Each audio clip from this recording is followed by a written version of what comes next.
Richard Bissell's idea, one that involved, in his own words, recruiting gangster-type forces to facilitate an assassination campaign against Fidel Castro, would go down in history as one of the most bizarre plots the CIA had ever engineered. Alright, so let's get started with the video. So over here we have a 1920 by 1080p resolution timeline, and the frame rate we are using is 24 FPS. I'm going to drag in an adjustment layer like this and extend its length to 20 seconds, which will be over here. Then we can go towards our Fusion tab like this. And we are also using a reference video, which is this Imperial video over here. So in order to create this effect, what we have to do is to just hide this media pool over here. Then we can just click and drag on this Imperial video to the secondary window over here. And if you don't know how to add a secondary window like this, then you can go to this box over here and click on it. And that will give you two windows like this on your screen. Now, whatever we're going to do on our timeline will have the same frame rate of our Imperial video on the left hand side over here. And we are only going to do the 2D aspects of our Imperial video. And if you want the 3D aspects of this video, which starts after this frame over here, then give this video a like. And if this video gets over 500 likes, then I will definitely make a video on that. But for now, let's create all these things which are happening on our screen. Even though all of these things are happening on 2D, as we can see over here, I'm still going to do all of this in a 3D plane so that it will look much better on our screen. And in order to create a 3D plane, let's add in an image plane 3D, a render 3D, a camera 3D, and also an merge 3D. Then we can connect all of them like this. And we can take the output of our render 3D to our media out node like this. And we can also keep this media in node over here. Now this video is getting played from this media into node over here. So let's rename that into something like Imperial video. The first step to do is to add our border as well as our background. And for that, I'm going to use a merge node. And I'm going to connect it over here in between the render 3D and the media out. And I'm going to add a background node and connect it like this. Then I'm going to copy this and paste it one more time over here. So this one over here is going to be our black border, which is these bars. But for now, I'm just going to disable it. And this background node is going to be our blue background, which is this one. And for that, let's click on this and go towards the color and select the blue color, which is almost like this. But in order to be more precise, you can click on this pick screen color option and go towards our video and click over here. And we can see that this is the HTML code which is used to create this color over here. And then we can click on OK and move on to our second element, which is this border over here. So let's enable it like this. Then we can go towards our background and we are going to add a rectangular mask to it. After adding a rectangular mask, what we can do is to just increase the width all the way till here. I'm also going to increase the height till both these layers are similar like this. Then what we can do is to click on this invert option over here. So in the beginning of the video, we can see that our border kind of starts like this. And the animation for our border ends at the 60th frame, I guess. So on the 60th frame, I'm going to add a keyframe on the height. Then I'm going to move the playhead to like the 26th frame over here. Then I'm going to change the height all the way down like this. And if you play our animation, we have something like this. And in order to smoothen this, let's go towards our spline window over here. Let's enable our rectangle. Let's select our curves, hit S on the keyboard, then hit T. I'm going to ease in to like 100%. And this effect is not going to be as similar as our Imperial video, but it kind of looks smooth at this point, so it's fine. You can also play around with these curves like this to change the style of our animation. And if you do something like this, we will have a much faster reveal like this. Or you can just set it at default, which is at ease in 100%. Now I'm going to hide the spline window over here. The next step would be to add all these elements to our video. And for that, let's go towards our image plane 3D. And let's add our first element, which is this text one. And much before that, let's move our image plane 3D over here. And I'm going to add a merge 3D node like this. Then I'm going to add a text plus node. I'm going to connect it like this. Then I'm going to type down this text, which is CIA Deputy Director for Plans. And after typing that, we can't see anything on our screen, right? Like nothing is visible over here. And in order to see that, let's take our merge 3D node and just move it over here. And right now we can see that our camera as well as our text is all placed at that 0, 0, 0 axis. So what we have to do is to take our camera 3D node, go towards the transform and increase the Z value like this. And still we can't see anything on our screen. And the reason why it happened is because our blue background layer has been placed in front of our text. And in order to fix that, let's go towards our merge node, which is this one. And we can change the operator mode to under. And just like that, we can see our text over here. We don't need to change this one because our border should be in front of everything we are going to do on our video. Now what we have to do is to resize our text. And for that, let's click on the text node. Then let's go over here and click on this right aligned option. After that, let's move our text over here. And also on the layout, we can just decrease the size like this. And in order to see where the text is being placed on our Imperial video, let's drag and drop our video over to the first window like this. Then I'm going to use the short key, which is Ctrl+G, to bring the guides on our window. I'm also going to do the same thing with this window over here. So we can see that the text has been placed on the top left hand side. So let's move our text like that. And also we can decrease the Z like this. I'm going to change this to fit to screen. And if you place it like this and decrease the size, we can have the same position of our text on our right hand window over here. The next thing would be to add our color, and for that let's go towards our text tab over here, click on the color and change it to something like red, but not the bright red. We are going to choose something darker like this, or you can use the color picker option and go towards our red and just have an idea about whatever color they are using. The next step would be to add our underline, which is this one, and for that let's add a merge node into our stream. And then we can add a background node. We can also change the color of our background node to this red color, or you can just pick the screen color like this. And then in order to create this stroke line, we have to have a polygon node, which is this one. We need to connect it to the background node like this. And if you just draw on our screen like this, then it's not gonna appear no matter whatever you do. And as a matter of fact, it's going to be somewhat far away from our initial position, which is this one. For example, if we just drag and drop our merge 3D node to this window, we can see that our line is placed somewhat far away like this. And getting this line back to this position over here is going to be very tough and time consuming. So in order to fix this issue, what we have to do is to just drag and drop this merge 2 node into the secondary canvas, so that the text node as well as the polygon node, which is being connected to the background node, will be all in this layer. Now what we can do is to go to this polygon node over here. We can just delete this one and we can draw a fresh one underneath the director of plans right over here. Then we can just increase the border width a little bit like this. And if we do that, we can see that it's placed directly underneath our text like this. We can bring back our reference video like this and we can see if it's placed accurately. And also it can be a little bit thin, like 0.002. Also, there's this curve happening on the stroke, which we don't want. In order to fix that, we can go over to this area and that is also fixed. The next thing what we need is this folder over here. And in the animation, we can see that the folder is just sliding into the scene like this. But if we just play through the animation, we can also see that the folder is in a separate layer, like over here. When the folder moves, this is moving a little bit slower than this one, which means that this particular folder is placed a little bit closer to the camera.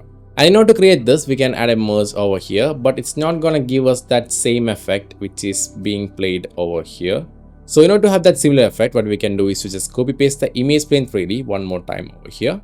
And then we can connect it to the merge 3D node like this. And then we can just go and look for a folder which is similar to this one. It is also having a CIA logo. So we can add all of that after adding the folder itself. So I'm just gonna go and search for a folder.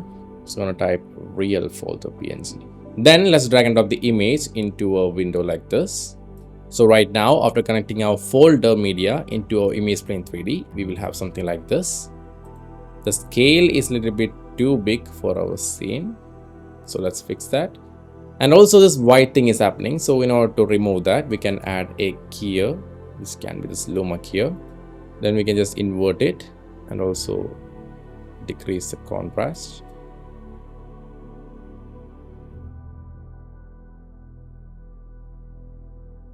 And we almost have a folder like this. Also, we can add a color corrector node in order to make it gray.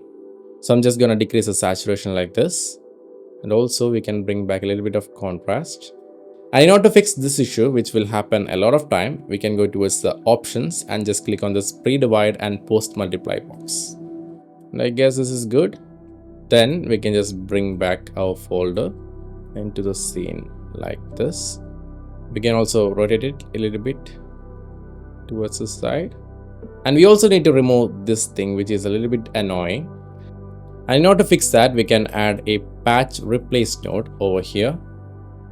And as I've told you before, this view is not good. So we can just drag and drop the patch replacer node towards the first window. Then we can change this to a rectangle. And then we can move the second rectangle onto the top like this. And we can also increase its length and breadth like this. And we can move this one towards the bottom. And just like that, our text has been removed. We can bring this one back. And also we need to add the CIA logo. And for that, I'm going to search for the CIA logo.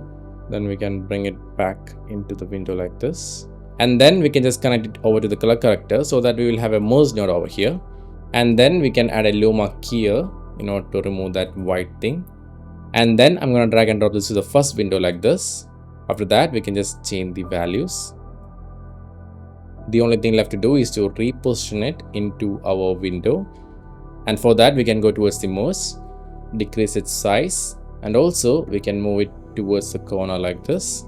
Just going to use the Imperial video for the reference. And I guess this position is kind of perfect. I'm also going to rotate it like this.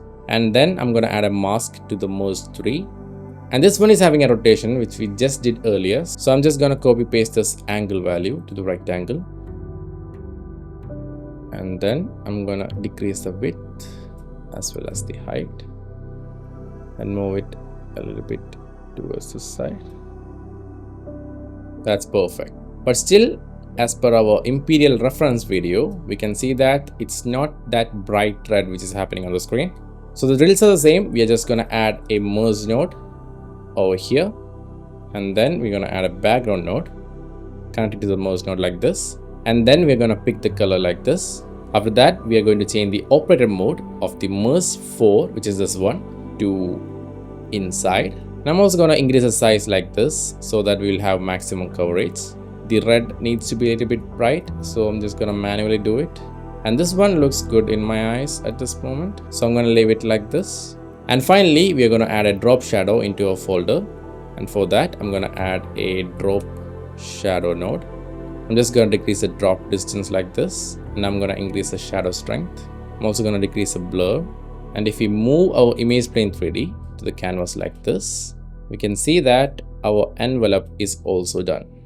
And after that, I'm going to move this to the side like this. And then I'm going to bring this merge 3D node over here. I'm going to copy paste the image plane 3D one more time and connect it to the merge 3D like this. I'm going to reset this C rotation value and change the location over here. And I'm also going to increase the size because we need to cover this entire image over here. And after that, we're going to search for this Richard Bissell image. I couldn't find a better picture, so I'm just going to use this one. We're going to bring it back to our canvas. I'm going to connect it to the image plane 3D like this. I'm also going to decrease the scale of our image. And I'm also going to rotate it to the right hand side like this and move it closer to our image as per our reference video. And in order to create this outer Polaroid kind of effect, I'm going to add a merge node, then a background node. I'm also going to change the color of the background to white, but not that white. The slightly white bright is good.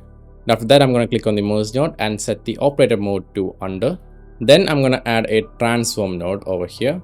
And I'm just going to decrease the size of our character like this. And then I'm going to add a rectangular mask to the merge. and we are going to change the height and width according to our Polaroid. I'm also going to add a mask to this one, and I'm going to cut a little bit of this portion, and I'm also going to use the transform node to reposition our mask like this, and then we can just rescale it back like this and place him according to our reference video.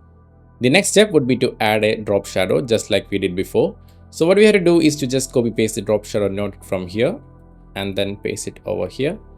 But we need to tweak it a little bit and increase the blur. Also, this shadow strength can be a little bit down.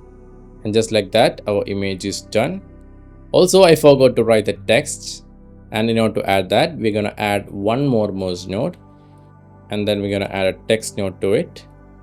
Then I'm just going to write Richard Bissell. I'm going to change the font to something handwritten.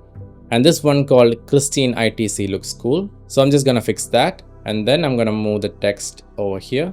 And after that, we can change the color to the red color, which is this one. And just like that, our first scene is done. What's left to do is to animate these images. So we can see that all of these things are having slight animation. For an example, the text is having a little bit of flickering animation happening over here. And the folder is coming from the underline over here. And also we can see that the stroke is also having a little bit of animation like this. And then finally our Polaroid image is also just sliding up and revealing itself. So let's animate all of that into the scene. Alright, so let's get into animation. So the first thing we're going to do is to do this flickering text animation that we see over here. And in order to do that, we can go towards the image plane 3D, which controls the text, which is this one. We're going to go towards the materials over here. And then I'm going to go towards this modify width and select this shake option over here. Now after doing that, we will have a new tab, which is this modifiers tab. And if we go over there and select the minimum and the maximum, which is these values. And then if you play our animation, we can see that a little bit of slight opacity changes are happening to the text over here. But still, it's not having that sudden flickering effect. And in order to do that, we can go towards the smoothness value over here and take it all the way down like this. And then if you preview animation, we can see that our flickering is happening right over here. But in order to make this more intense, we can take the minimum value and take it all the way down over here.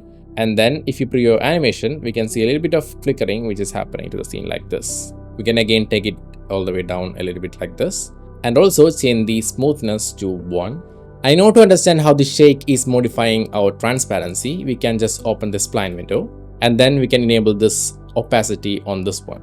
And here we can see all these values which are getting played around, and according to these curves, our opacity is going to change. So if we decrease our smoothness, it will be a little bit more tight like this, and if we increase the smoothness, it's going to be a little bit more smooth like this. So I'm going to set it at 1. And also I'm going to preview it one more time. And to me, it looks kind of perfect. But the real animation starts over here at the 66th frame. And on this frame, I'm going to add a keyframe on the minimum value over here. And it's going to continue all the way till our 90th frame. So I'm going to add one more keyframe over here. And also at this frame, I'm going to increase the minimum value all the way like this. And then I'm going to select this curve, hit S on the keyboard. Also, I'm going to bring down T and increase the ease out to 100% like this. And if you preview animation, our flickering is kind of doing its work over here. Also, the text is not visible till the 66th frame. So in order to hide our text, we can just move back to our text node, which is this one. And I'm going to type in the value, which is 66 on the global in. And if we do that, we will have an animation like this, which starts exactly at the 66th frame. And that's perfect. Now, let's do this animation with the folder. And in order to do that, we have to add a merge node over here. So I'm going to move all of this to the side like this, and I'm going to add a merge node, and I'm also going to add a background node and connect it like this. And this background node is going to act as a dummy layer. So I'm going to take the alpha value all the way down like this. And in order to make this animation, we have to go towards this merge node and then use a shortcut, which is Ctrl+D. And if you do that, we can see something has happened to the screen. So what happened here is that this is the primary stream which is getting connected to the image plane 3D. And everything we just added to the stream, for an example, this merge tree which just overlaid our CAA logo, and also the merge 7 which just overlaid our black background which we just added right now, are all secondary elements which we just added to the stream like this. So when we just use the Ctrl+T to swap inputs on this merge layer, this suddenly became the primary layer and all of this became the secondary one. If the shortcut didn't work for you, you can just click on this merge layer, right click over here and you can select this swap input option. And after doing that, we will have a result like this. Now what's left to do is to increase the size of our folder. And for that, let's click on the mode 7 and then increase the size like this. But after a certain point, you can see that there is a clipping issue which is happening. And this is really bad. And in order to fix this issue, what you have to do is to go towards the background.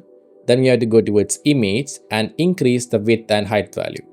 And right now we can't just increase these values because the auto resolution is turned on. We need to turn it off, and after that we can just increase the width as well as the height. And after that, if we go towards our modes and just increase the size value, we will have our folder ready. And if you want to increase it a little bit more, what you have to do is to just type down the value like 8 or 7 or something like that. And right now I'm going to set it at 6.2. And I'm also going to move the folder a little bit towards this side and also increase the Y value. Now in order to create this slide down effect as per our Imperial video, what you have to do is to just add a rectangular node over here and connect it to the merge node like this. We can also increase the width as well as the height. And after that, we can select the merge 7 and take the Y value all the way up like this. And we can see that our rectangular mask is having that rotational properties. That's why it is in this horizontal position over here. So in order to fix that, we can go towards our rectangle. We can also decrease the height like this and then zoom into your screen for a better view. And then we can just increase the value like this. And when our stroke line as well as our rectangular mask line becomes parallel to each other, we can just stop at the angle. And I'm also going to decrease the height value till this point, just underneath our stroke. Now we can locate where the animation is happening. So the animation starts at the 66th frame. So I'm again going to the merge 7 and increasing the Y value all the way like this so that our folder is not visible on our screen. Then I'm going to add a keyframe on center X and Y on the 66th frame. And after that, I'm moving the playhead towards this side where the animation stops. And this particular animation for this folder stops at the 95th frame. So right at this point, we can just bring back our folder to the screen like this. And if you preview our animation, we will have something like this. In order to make this smoother, we can enable the spline window. We can select the curves and hit S on our keyboard. And after that, our animation will look something like this. Now let's move on to our Polaroid, which is this one. And our Polaroid is having a small animation which can be done with just one node. So on the 68th frame, I'm going towards the image plane 3D, which is controlling all of our Polaroid. I'm going towards the materials tab and adding a keyframe on opacity and taking the value all the way down to 0. After that, let's see where the opacity is at 100%. So on the 84th frame, the opacity goes all the way up to 1. And for this animation, we are again bringing back our spline window. I'm unchecking the merge node and selecting the image plane 3D's opacity. I'm going to hit S and I'm going to bring down the T for the ease in and ease out. And after that, I'm increasing the ease in to 100. And after all of that, if you preview your animation, it will look something like this.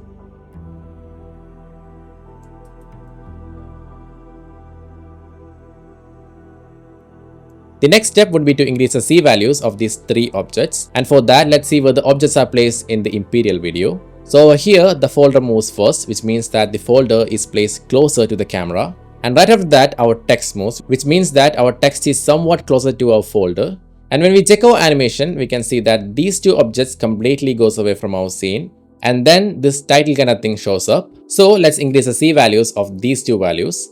And for that, I'm going towards the first image plane 3D, which is having the title as well as the underline.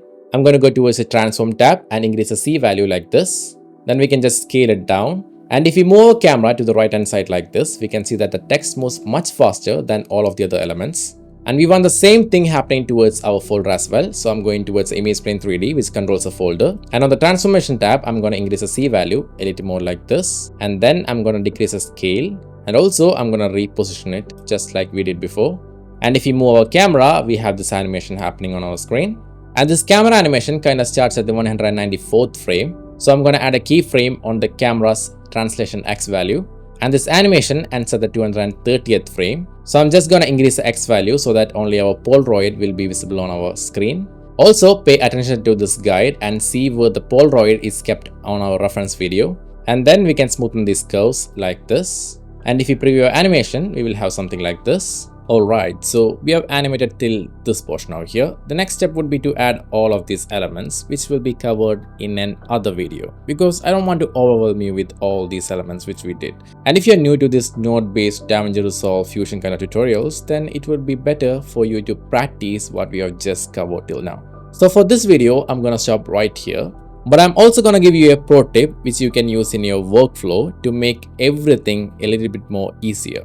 For an example, if you start adding all of these elements, as well as if you start giving animations to them, and also if you start adding these elements as well as these elements into the screen, our timeline playback is gonna be really laggy. And if you're using a low-end device, it will probably crash. So the one thing that you can do is to go over to the frame over here so that only our Polaroid is visible. And at this 230th frame, we don't really need the folder as well as the text which we just animated. So at this 230th frame right over here, I'm just gonna go over to our timeline and I'm gonna cut our adjustment clip into 2. And when we do that, we can see all of these things are happening on our first part of our timeline.